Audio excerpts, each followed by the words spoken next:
বাইরে একটু পরপর বৃষ্টি পড়ছে আর ঘন মেঘ, আবার মাঝে মাঝে একটু সূর্য উঁকি দিচ্ছে।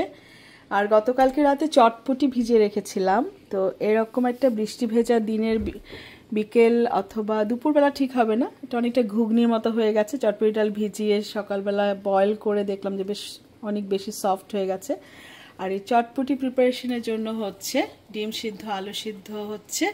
এখানে অলরেডি চটপটি মশলা মিক্সড দিয়ে দেওয়া হয়েছে, একটু বিট লবণ অ্যাড করব, কাঁচামরিচ আর পেঁয়াজ কুচি আর ডিম স্লাইস, আলু ঘুটে দিব। আলু ঘুট না দিলে এই যে এখানে বলক উঠতেছে, আলু আর হচ্ছে ডিম সিদ্ধ হচ্ছে, পাশে একটু লবণ অ্যাড করেছি, তাহলে ডিমের ছিলকাগুলো ইজিলি উঠে আসে। এটা হচ্ছে একটা কিচেন টিপস, খুবই ইম্পর্টেন্ট। আর এখানে হচ্ছে ফুচকার জন্য ফুচকার যে শেলটা ভাজা হয়েছে।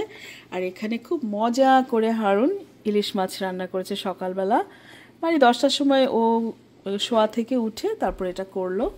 ইলিশ মাছের গন্ধে মোমো করছে হাঁড়ির আশেপাশে, বড় বড় টুকরা আর সুন্দর মজার একদম ডিমগুলো ভেতরে আছে। ইলিশ মাছের এটা হচ্ছে বাংলাদেশের পদ্মার ইলিশ, অনেক বড় সাইজের, 1200 গ্রাম, খুব সুন্দর একটা গন্ধ।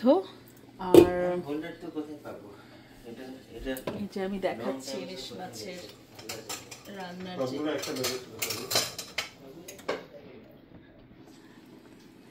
ইলিশের সাইজ, বাবা এক একটা সাইজ সে বিশাল, মাশাআল্লাহ। তো রান্নাটাও খুব লোভনীয় হয়েছে। সামান্য টমেটো আর কাঁচামরিচ, ধনিয়া পাতা, যদিও বলা হয় ইলিশ মাছে ধনিয়া পাতা না দিলেই ভালো, তাহলে ইলিশ মাছের নিজস্ব গন্ধটা কমে যায়, বাট নট ব্যাড। আমার হঠাৎ মনে হলো তাই হারুনকে বললাম, ও দিতে চায়নি, আমি দিয়ে দিলাম। তো এই হচ্ছে আমাদের আজকে দুপুরের খাবার দাবার। আর এটা হচ্ছে বিকেলের স্ন্যাক্স, যেটা যাবে চটপটি। চটপটি প্রিপারেশন চলছে আলহামদুলিল্লাহ, এই আর কি। তো আজকের টুকটাক রান্না বান্না হয়ে যাওয়ার পরে একটু শেয়ার করলাম। ইলিশ মাছগুলো ভালো করে ধুয়ে একটু লবণ দিয়ে মেখে রেখে দেওয়া হয়েছিল, তারপর ইলিশ মাছের টুকরাগুলো হলুদ লবণ সামান্য পাপরিকা মিশিয়ে বোধহয় একটু হালকা ভেজেছে। তারপর ডিফারেন্ট ফ্রাই প্যানে পেঁয়াজ কুচি, একটু রসুন কুচি, একটু আদা পেস্ট, সামান্য রসুন পেস্ট দিয়ে একটু মোটামুটি 2-3 মিনিট ভেজে, তারপর ওখানে টমেটো দিয়ে আরও ভেজে তারপর একটা গ্রেভি বানানো হয়েছে, সেই গ্রেভিতে ইলিশ মাছগুলো ছাড়ানো হয়েছে।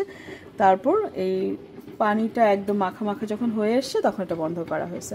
তো আলহামদুলিল্লাহ খুবই মজার রান্না হবে। আর এখানে রাইস কুকারে ভাত হচ্ছে, যদিও ভাত আছে, আর আমরা ভাত অত বেশি খাই না, বাচ্চারা তত ভাত খেতে চায় না। ইলিশ মাছ তো ভাত ছাড়া সম্ভব না, ভাত ছাড়া ইলিশ মাছের মজা পাওয়া যাবে না, তাই জন্য ভাতও হচ্ছে। এই হচ্ছে আমাদের lunch menu, already almost ready হয়ে গেছে। তো রেখে দিচ্ছি, আল্লাহ হাফেজ।